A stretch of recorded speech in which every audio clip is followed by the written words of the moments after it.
Hello नमस्कार दोस्तों, स्वागत है आपका अपने YouTube चैनल विजय की ओर पर। तो दोस्तों, नंबर सिस्टम की श्रृंखला को आगे बढ़ाते हुए स्टार्ट करते हैं आज की अपनी क्लास। और आज की अपनी क्लास आधारित है इंटरचेंजिंग ऑफ डिजिट्स पर। तो किस तरह के सवाल इस आधार पर बनते हैं आइए करते हैं। और ये एक सवाल मैंने इस आधार पर लिख रखा है, तो इसे करते हैं और इसे सीखते हैं सही तरीके से। यदि दो अंकों की किसी संख्या के अंकों का योग 12 हो तथा अंकों को उलटकर बनाई गई संख्या मूल संख्या से 18 अधिक हो तो वह संख्या हमें ज्ञात करनी है, ठीक है ना। और ये इसके विकल्प है 48, 57, 66 और 39 इस तरह से, ठीक है ना। तो देखिए इसे क्या करेंगे, सबसे पहले आसान तरीका है इसका विकल्प से, ठीक है। हम क्या कर ले रहे हैं, विकल्प उठा ले रहे हैं एक एक करके, और विकल्प से ज्यादा आसान है, ठीक है। तो कैसे करेंगे, देखो भाई इसने बोला है दो अंकों की किसी संख्या के अंकों का योग 12 है और अंकों को उलटकर बनाई गई संख्या मूल संख्या से 18 अधिक है। इसका मतलब दो कंडीशन है इसमें। तो दो कंडीशन जिस विकल्प में पूरी हो जाएगी वही हमारा आंसर सही हो जाएगा, ठीक है। तो देखो सबसे पहला विकल्प है अपना 48, ठीक है। तो इसे हम लेते हैं और इसकी शर्त, पहली शर्त पूरी क्या है, पहली शर्त है दोनों के दोनों अंकों का योग कितना होना चाहिए, 12। तो हम देखेंगे सबसे पहले कि सभी अंकों का योग 12 है। तो देखो 4 और 8 12, इसका अंकों का योग 12 बैठा है। 5 और 7 12, 6 और 6 12, 3 और 9 12। इसका मतलब है कि सभी अंकों जो सारे विकल्प हैं उनकी पहली जो कंडीशन है वो सबकी फुलफिल हो रही है, यानी पहली कंडीशन हर एक विकल्प पूरा कर रहा है। तो इसका मतलब है कि पहली कंडीशन तो हम चेक अब ना करेंगे, ठीक है ना। इसके बाद में दूसरी कंडीशन क्या है, दूसरी कंडीशन है अंकों को उलटकर बनाएगी संख्या। तो हम अंकों को उलटकर संख्या बनाएंगे, जैसे 48 है तो 48 का अंक पलटेंगे तो क्या हो जाएगा, 84 हो जाएगी। और मूल संख्या घटा देंगे इसमें से, तो मूल संख्या घटाएंगे तो कितना हो जाएगा भाई, 14 में से 8 गया तो 6 और 7 में से 4 गया 3, तो कितना बचेगा, 36 बचेगा। तो इसका मतलब है ये जो मूल संख्या घटाते तो कितना आना चाहिए था, 18 आना चाहिए था, तब तो हमारा आंसर बिल्कुल सही था। अब आया कितना है, 36। तो इसका मतलब है कि ये विकल्प हमारा गलत हो जाएगा, ठीक है ना। और एक बात और याद रखनी है, ऐसा कोई सवाल हो और दो अंकों की कोई संख्या हो, ठीक है ना, तो उसको अगर इंटरचेंजिंग का सवाल हो तो ये ध्यान रखना है कि जैसे मान लो ये 4 8 है, 48 है, ठीक है। अब इसकी अगर डिजिट चेंज करेंगे तो कितना बनेगा, 8 4 बनेगा। तो इसका अगर अंतर जल्दी निकालना हो तो हमें क्या करना है, ये जो संख्या है इसका ही हमें अंतर निकाल लेना है, यानी डिजिट्स का ही अंतर कर लेंगे। तो देखो 4 और 8 का अंतर करेंगे तो कितना हो जाएगा, 4। और ये हमेशा 9 का मल्टीपल होगा, ये ध्यान रखना है। तो 9 से मल्टीप्लाई करेंगे तो कितना हो जाएगा, 9 चौक 36 आ जाएगा। यानी जो हमने इस तरह से निकाला वो हम ऐसे ही विकल्प देख के निकाल सकते थे, यानी 8 में से 4 गया तो 4 और 4 की 9 से गुणा कर दी 36। तो ये अंतर आ जाता संख्या का, मूल संख्या का, और जो इंटरचेंज करके संख्या बनती, ठीक है ना। तो इसी तरह से आप दूसरा विकल्प चेंज करेंगे। तो दूसरा विकल्प हम ऐसे ही चेक कर लेंगे, देखो पहला अंक कितना है 5 और दूसरा कितना है 7। तो इनका अंतर कितना है, अंकों का अंतर कितना है 2, और 2 की 9 से गुणा कर देंगे तो कितना हो जाएगा 18। तो इनका जो मूल संख्या है और अंकों को जो पलटकर जो संख्या बनाएंगे उसका अंतर कितना आएगा 18, और 18 ही हमारा आना चाहिए, ठीक है ना। तो इसका मतलब है हमारा जो सही आंसर होगा वो होगा बी विकल्प, यानी 57, ठीक है ना। आप वैसे भी करोगे तो देखो कर लो, 57 है, अब अंक पलटेंगे तो कितना बन जाएगा, 75 हो जाएगी, ठीक है ना।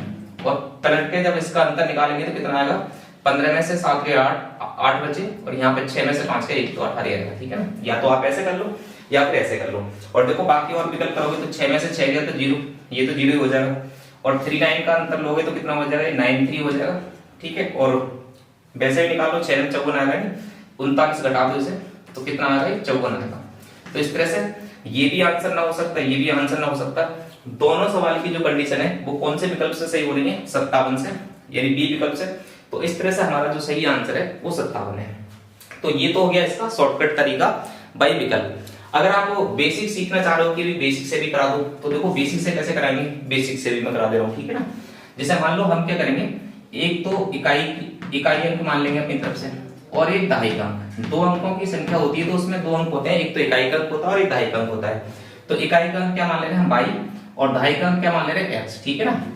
पहली कंडीशन क्या है, इसमें दोनों अंकों का योगफल कितना है, दोनों अंकों का योगफल है अपना x प्लस y को जोड़ेंगे तो कितना आना चाहिए, 12, ठीक है। तो ये पहली इक्वेशन तो हमारी यहाँ पे बन गई, ठीक है।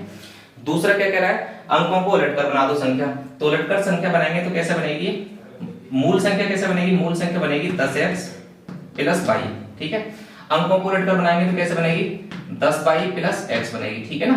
तो ये बनेगी अंकों को उलटकर, और ये बनेगी हमारी कैसी, जो मूल संख्या है। अब मूल संख्या में अगर हम 18 जोड़ देंगे तो ये संख्या के बराबर है, ठीक है ना। तो यहाँ से भी हम क्या करेंगे, एक दूसरी इक्वेशन बनाएंगे। तो 10x ऐसे लिख कर देंगे, और ये प्लस का y और ये प्लस का 18 और ये सब चीज इधर ले आएंगे, माइनस में 10y और माइनस में ही x, तो बराबर क्या हो जाएगा 0। 10x में से x जाएंगे तो 9x बचेंगे और 10y में से y जाएंगे तो माइनस के 9y और ये बच जाएंगे अपने 18 माइनस में हो जाएंगे इधर को, ठीक है ना। तो यहाँ से हम क्या निकालेंगे x माइनस y का मान, ठीक है ना।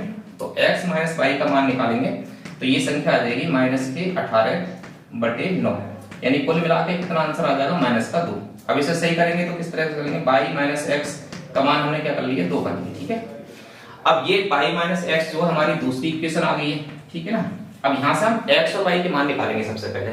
तो देखो ये है x प्लस y बराबर 12 और ये है y माइनस x बराबर 2, ठीक है ना। तो हम इसे भी ऐसे भी लिख सकते हैं y प्लस x। तो हम क्या करेंगे, इसमें संख्या को क्या करेंगे, हम एक बार जोड़कर आधा कर दे रहे हैं और एक बार घटा कर आधा कर दे रहे हैं। तो हमारे y के मान निकालेंगे, तो y का मान कैसे निकलेगा, जोड़ का आधा, ठीक है ना। तो y बड़ी संख्या है तो 12 और 2 को जोड़ेंगे तो कितना हो जाएगा 14 और 14 का आधा कितना हो जाएगा 7। तो ये तो आ गया y का मान। इसी तरह से x का मान निकालेंगे तो घटा का आधा, 12 में से 2 गए तो 10 और 10 का आधा करेंगे तो कितना हो जाएगा, 10 का आधा करेंगे तो 5। तो इस तरह से x और y के मान निकाल लेंगे। तो ये पूरा बेसिक तरीका है, ठीक है, जो आपको तभी करना है जब कोई आप किसी को सिखा रहे हो तब, ठीक है। पेपर में आप इस मेथड से करोगे y विकल्प से, ठीक है। तो ये जो आंसर होगा देखो, अब इसमें मूल संख्या जो बनानी है, मूल संख्या कितनी थी हमारी 10x प्लस y, जो मूल संख्या थी अगर हमें निकालनी है तो मूल संख्या कितनी थी 10x प्लस y, ठीक है। तो x का मान कितना लगाएंगे हम 5, तो 10 पंजे कितना हो जाएगा 50 और प्लस y का मान कितना निकला 7 और जोड़ेंगे तो कितना हो जाएगा 57। तो इस तरह से ये बेसिक तरीका है पूरा का पूरा, ठीक है, आपको समझ में आ गया होगा, ठीक है। तो ये आप ध्यान रखना है, इस सवाल का जो आंसर था वो 57 था। तो आइए दोस्तों इसी कॉन्सेप्ट पर आधारित है ये दूसरा सवाल, आइए करते हैं। तो दो अंकों की एक संख्या अंकों के योग की 4 गुनी है। जब संख्या में 9 जोड़ दिया जाता है तो उसके अंक उलट जाते हैं, वह संख्या हमें ज्ञात करनी है। तो इसमें भी ऐसे सवालों में क्या है, 2 कंडीशन दे रखी होंगी, तो हमें क्या कर लेना है, ऐसे सवालों को विकल्प से कर लेना है। तो इसमें देखेंगे कि भी पहली कंडीशन क्या है, तो पहली कंडीशन है 2 अंकों की एक संख्या अंकों के योग की 4 गुनी है। तो पहली तो हमारी ये कंडीशन पूरी होनी चाहिए। तो सबसे पहले हम ये कंडीशन पूरी करेंगे। अगर एक कंडीशन पूरी हो जाती है और 3 विकल्प गलत हो जाते हैं तो इसका मतलब है कि अगर एक सही जाता है तो एक कंडीशन में अगर 3 विकल्प एलिमिनेट हो रहे हैं तो हम वही आंसर मान लेंगे पहले से, फिर दूसरी कंडीशन हम चेक ना करेंगे, ठीक है ना। तो देखो 2 अंकों की एक संख्या, अंकों का पहले योग करो, तो इसके अंकों का योग कितना है 6, ठीक है, और इसका कितना करेंगे 4। तो 4 गुना करेंगे तो वो संख्या, ये 2 अंकों की एक संख्या जो है अंकों के योग की 4 गुनी है। तो इसका हमने 4 गुना करा और अंकों का योग करा तो कितना आ रहा है 6 चौक 24, आना चाहिए कितना 15 आना चाहिए। तो इसका मतलब है कि ये हमारी पहली कंडीशन, ये सवाल जो पहला विकल्प है ये तो पूरी करना पा रहा है, ठीक है। अब जाएंगे हम बी विकल्प पे। तो बी के अंकों का योग कितना है, 1 और 3 4 और 4 का 4 गुना करेंगे तो कितना आएगा 4 चौक 16। तो इसका मतलब ये संख्या 13 के बराबर ना है, तो इसका मतलब ये भी कंडीशन जो पहली है वो बी विकल्प भी हमारा पूरा ना कर पा रहा है, ठीक है। अब जाएंगे सी विकल्प पे। तो इसके अंकों का योगफल कितना है, 1 और 4 5 और 5 का 4 गुना करेंगे तो कितना आना चाहिए 14, लेकिन आ कितना रहा है 20 आ रहा है। तो इसका मतलब इस कंडीशन को तीसरा विकल्प भी सही ना कर पा रहा है, ठीक है, पूरी नहीं कर पा रहा है। तो इसका मतलब है कि अब तो हमारा जो आंसर होगा वो डी विकल्प ही होना ही होना है, ठीक है ना। तो इस तरह से अब देखो इसके अगर अंकों का योग करेंगे तो कितना होगा 3 और 3 का 4 गुना करेंगे तो कितना आ जाएगा 12। तो इसका मतलब ये पहली कंडीशन पूरी कर रहा है जो अपना विकल्प डी है, ठीक है ना, यानी अंकों की संख्या अंकों का योग जो है वो 4 गुना हो रहा है, ठीक है ना। अब इसकी दूसरी कंडीशन हमें चाहो तो आप लिख लो यानी चेक कर लो और चाहो तो आप चेक ना करो, ठीक है ना। 3 विकल्प तो हमारे एलिमिनेट हो गए तो चौथा तो हो गया होगा। तो मैं यहाँ पे करा के दिखाता हूँ। जब संख्या में 9 जोड़ दिया जाता है तो 9 जोड़ेंगे तो कितना है, 12 में 9 जोड़ेंगे तो कितना हो जाएगा, तो अंक उलट जाने चाहिए। तो 12 में किसी संख्या में 9 जोड़ दिया जाता है तो उसके अंक उलट जाने चाहिए। तो देखो 12 में 9 जोड़ेंगे तो कितना हो जाएगा, ये 12 में 9 जोड़ेंगे तो 21 हो जाएगा। तो इसके जो अंक हैं वो भी उलट गए। इसमें दोनों कंडीशन पूरी हो रही है, लेकिन आंसर तो हमारा पहली कंडीशन से पूरा हो रहा है ना, पहली कंडीशन से हमारा आंसर निकल कर रहा है। तो इस वजह से दूसरी कंडीशन आप चेक करो या मत करो कोई दिक्कत ना, ठीक है ना। तो इस तरह से हमारा जो सही आंसर होगा वो क्या होगा, विकल्प डी और बाय। तो आइए दोस्तों अब करते हैं इससे अगला सवाल। तो ये सवाल है, 1 2 अंकों वाली संख्या के अंकों का गुणनफल 24 है। यदि हम संख्या में 45 जोड़ दें तो प्राप्त नई संख्या के अंक बदल जाते हैं, वह संख्या क्या है ये हमें बताना है, ठीक है ना। और ये विकल्प है 83 64 46 और 38, ठीक है ना। तो हम सबसे पहले क्या करेंगे भाई, 2 कंडीशन है इसमें। तो पहली कंडीशन क्या है, दो संख्या के अंकों का जो गुणनफल है वो कितना आना चाहिए 24। तो हम सबसे पहले तो पहली कंडीशन चेक करेंगे। पहली कंडीशन क्या है, देखो 8 3 24 गुणनफल 24 आ रहा है इसका, है इसका 6 चौक 24, इसका कितना 4 6 24 और इसका 3 8 24। इसका मतलब पहली कंडीशन तो चारों विकल्प में पूरी हो रही है।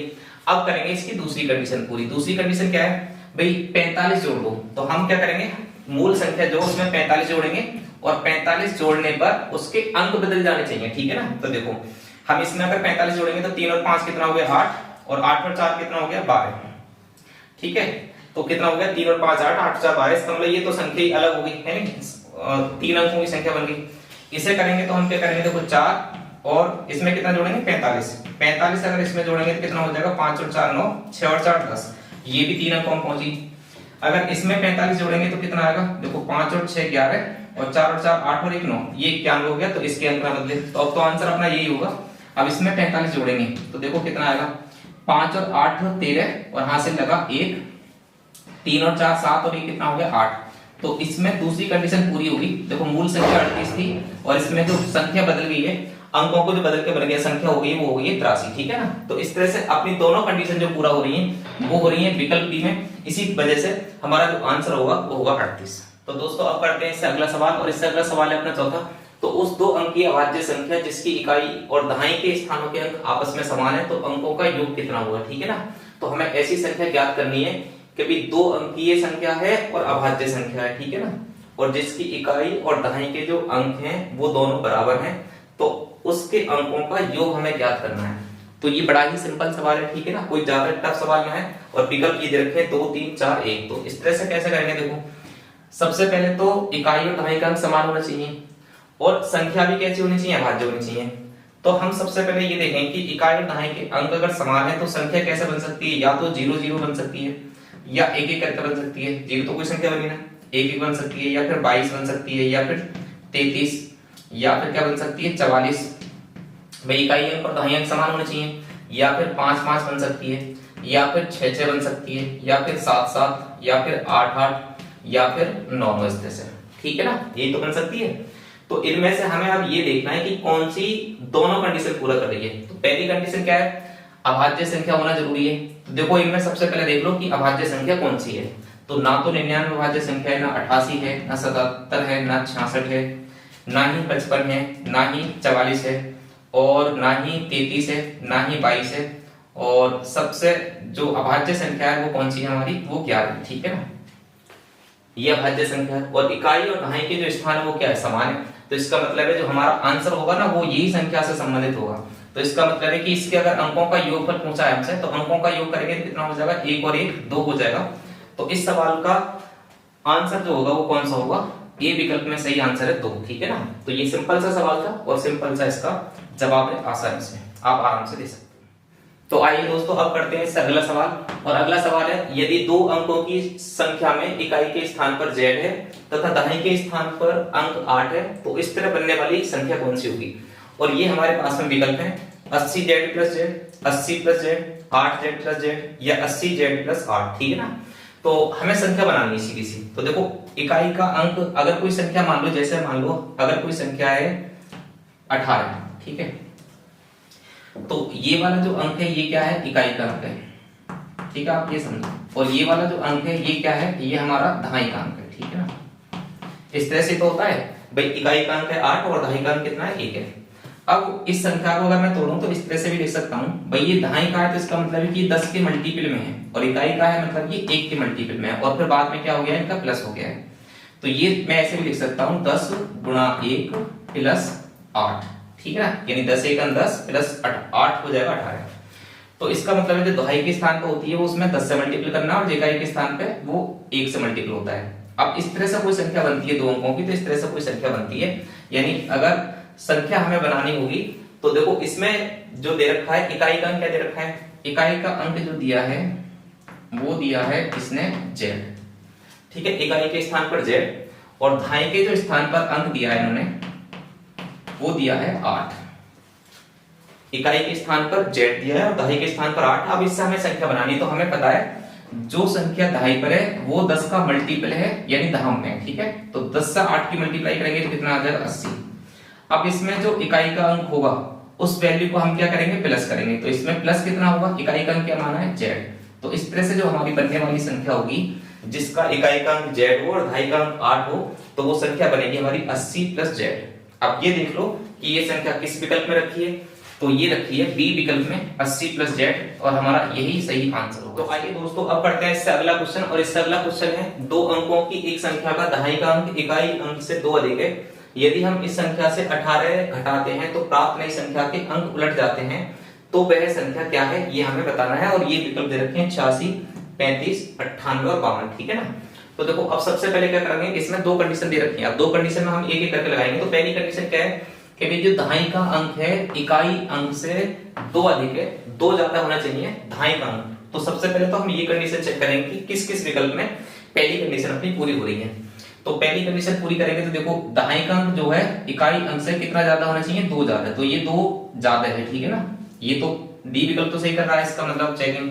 अब 5 से देखो 3, ये देखो 2 तो अंतर तो 2 है, लेकिन ये कह रहे हैं कि 2 कम रह गया, तो इसका मतलब है कि ये हमारा विकल्प ना होगा। इसी तरह से अगर ये देखेंगे कि ये दहाई का अंक जो है इकाई अंक से कितना ज्यादा है, तो ये 1 ही ज्यादा है, होना चाहिए कितना, 2 ज्यादा होना चाहिए, तो इसका मतलब ये विकल्प भी कट गया। और इसी तरह से अब ये विकल्प चेक करेंगे तो देखो 2 से 5 कितना ज्यादा है, ये 3 ज्यादा है, तो 3 का अंतर आया, तो इस तरह से हमारा ये विकल्प भी कट जाएगा। एक ही विकल्प हमारा इस सवाल को, जो पहली कंडीशन है, जो पहला हमारा जो लास्ट विकल्प है पहली कंडीशन को, ये विकल्प एक ही विकल्प पूरा कर रहा है। तो इस तरह से ये वाला ही विकल्प हमारा जो होगा वो सही आंसर होगा, ठीक है ना। अब देखो दूसरी कंडीशन अगर इसमें लगाना चाहो तो लगा लो, नहीं तो यही आंसर हो जाएगा। दूसरी कंडीशन क्या दे रखी है कि इसमें 18 जोड़ दो तो संख्या जो प्राप्त होगी उसके अंक उलट जाने चाहिए। तो इसमें देखो 18 जोड़ के देख लेते हैं, है नहीं, इसमें 18 जोड़ेंगे तो इसके अंक उलट जाने चाहिए। अब 18 घटाना चाहिए, ठीक है ना, घटाने से। तो 18 जोड़ना ना है, हटाना है। तो देखो 16 में से 8 गया तो कितना बचा, 8, और 8 7 बचा, 7 में से 1 गया तो कितना बचा, 6। तो देखो यहाँ पे कितना आ गया, 68 आ गया, और ये कितना था, 86। इसके देखो अंक उलट गए, ये इधर पहुंच गया और ये इधर पहुंच गया। तो इसका मतलब है कि दोनों कंडीशन जो पूरी हो रही है हमारी डी विकल्प में पूरी हो रही है। वैसे तो पहली कंडीशन से ही आंसर आ जाता, तो इसमें दोनों कंडीशन लग रही है, ठीक है ना। तो इस तरह से ये सवाल थे इस अंकों पर जो इंटरचेंज होती है उस पर आधारित, ठीक है ना। तो दोस्तों ये क्लास आपको कैसी लगी आप जरूर बताना। तो इसी के साथ आज की अपनी क्लास यहीं पर रोकते हैं और मिलते हैं नेक्स्ट क्लास में जल्दी ही। नमस्कार, जय हिंद, जय भारत।